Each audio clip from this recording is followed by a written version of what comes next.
Saya Windu Ekawati Fauzia, perwakilan kelompok 6, kelas B, Pokjar Centeh dari UT Bandung.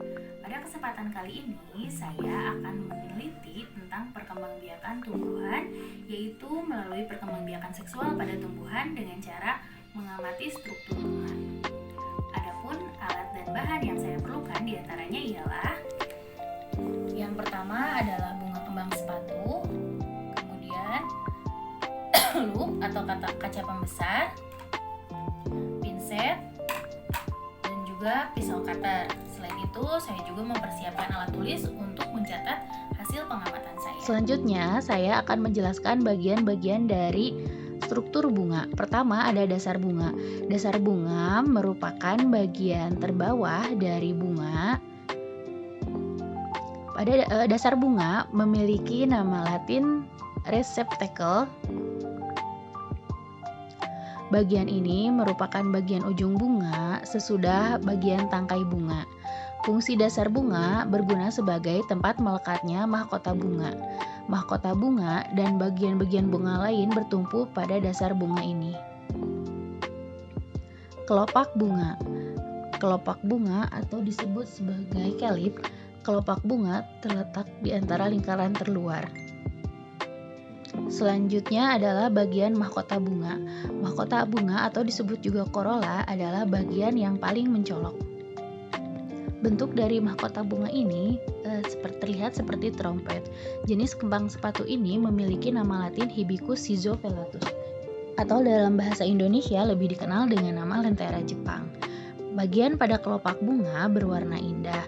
Hal tersebut menarik perhatian serangga untuk proses penyerbukan. Selanjutnya, setelah mengamati mahkota, kita dapat juga mengamati benang sari. Pada bunga kembang sepatu ini, benang sarinya terdapat kurang lebih 15 buah benang sari.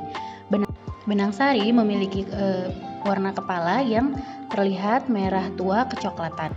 Fungsi dari benang sari adalah sebagai alat kelamin jantan. Selain itu, benang sari juga menghasilkan serbuk sari.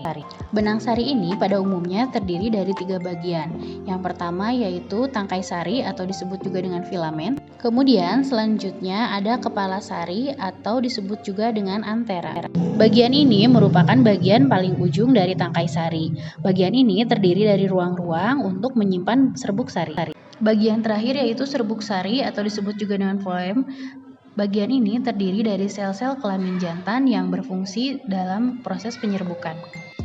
Selanjutnya adalah putik. Putik ini berwarna merah kehitaman. Putik mempunyai fungsi sebagai alat kelamin betina. Biasanya putik terletak di antara tengah-tengah bunga.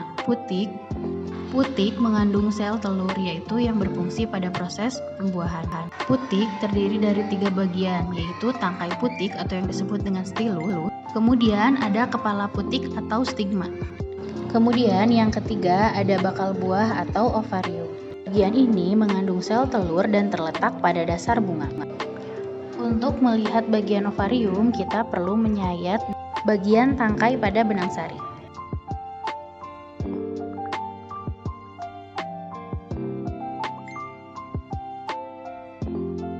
Bakal buah atau ovarium juga termasuk pada bagian-bagian bunga. Kemudian bakal buah ini mengandung sel telur dan terdapat pada dasar bunga. Dapat kita perhatikan bagian bulat di dekat dasar bunga. Bagian ini merupakan bagian di mana terjadinya peleburan antara sel gamet jantan dan sel gamet betina atau yang disebut dengan proses pembuahan, sehingga menghasilkan terjadinya bakal buah. Bakal biji. Bakal biji biasanya ditemukan pada tumbuhan berbiji. Fungsi bakal biji adalah untuk melindungi dan tempat bertemunya sel-sel yang telah dibuahi serbuk sari pada proses penyerbukan. Bakal biji yang dibuahi akan berkembang menjadi biji. Pada jenis tanaman berbunga, bakal biji biasanya terbungkus oleh bakal buah atau ovarium. Sementara pada kelompok tumbuhan berbiji, bakal biji akan terbuka dan dapat terlihat secara langsung. Bunga sepatu merupakan kelompok bunga sempurna karena memiliki 2 alat perkembangbiakan dalam satu bunga, yaitu putik dan benang sari.